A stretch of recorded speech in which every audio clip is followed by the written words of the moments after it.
Hi guys, today we're going to make a short rib ragu, and this just isn't any bolognese because it's made with short rib. I find that it makes it way more luxurious and it's full of fat and marbling. It's gonna make it way more delicious. So let's start by chopping the vegetables. We have an onion chopped, but now I'm going to chop up a large carrot or two small ones.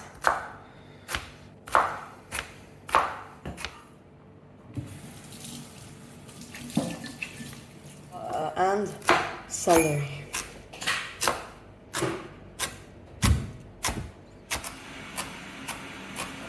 So this mix of vegetables, carrots, onion and celery is called the sofrito in Italian cooking.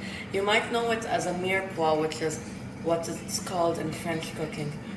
So to this high heat I'm going to add short ribs to this. You don't really need oil or any sort of fat to get it going, because they're already full of fat, as you can see. So that's all going to render out onto the pan. If you want, you could definitely add some oil, like that's not going to do anything bad to your ribs, except it's a bit unnecessary. I'm not adding too much at a time because I don't want to overcrowd the pan, because that can build steam, and steam stops the Maillard reaction from happening, and the Maillard reaction is what causes our ribs to brown, which is what we're going after. Okay, now we're gonna go in with our next batch of meat. Again, making sure not to overcrowd the pan. Oh no.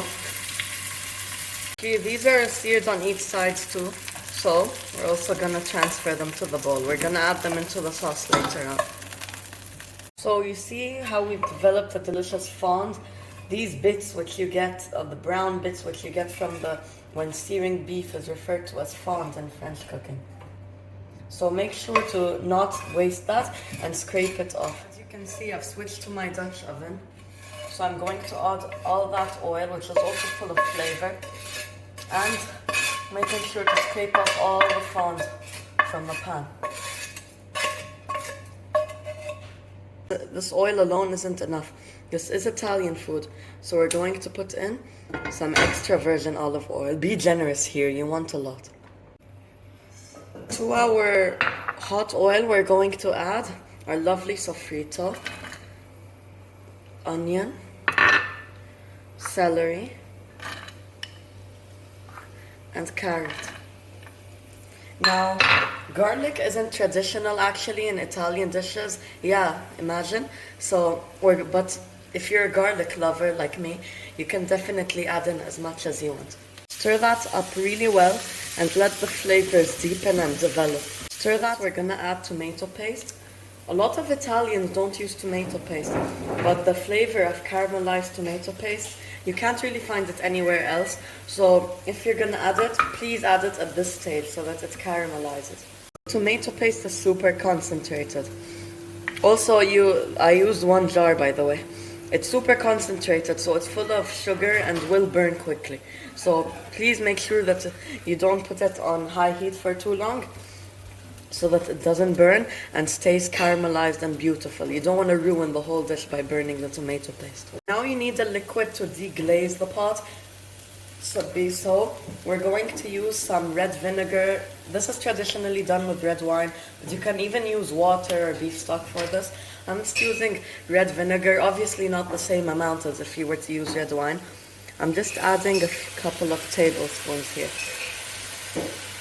Okay, maybe 4 tablespoons, let's say. Okay, so once you can't really smell the vinegar anymore, you're going to go in with some beef stock or water, because the bones and the meat and all the aromatics we use will already make it taste flavorful, even though if we don't use beef stock.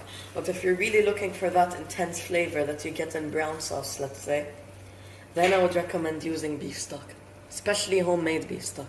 I'm also gonna add a can of peeled tomatoes, good quality peeled tomatoes, preferably San Marzano tomatoes, but any good Italian tomato works.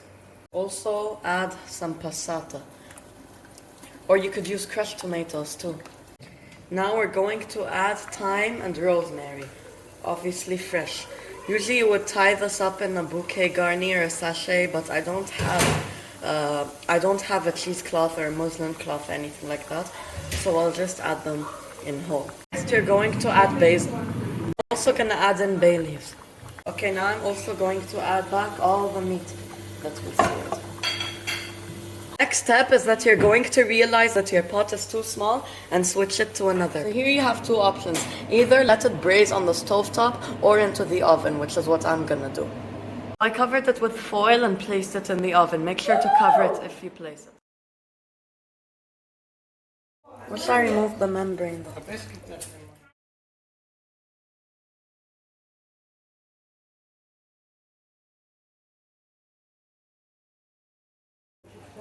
Now I'm going to add my homemade fresh pasta into the hot ragu. Don't worry if you get pasta water in there, you actually want that because it's full of starch and it's going to help thicken the sauce, and it's going to make it thicker but also with more substance.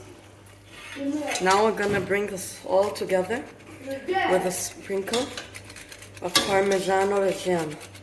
And we're going to plate this amazing ragu.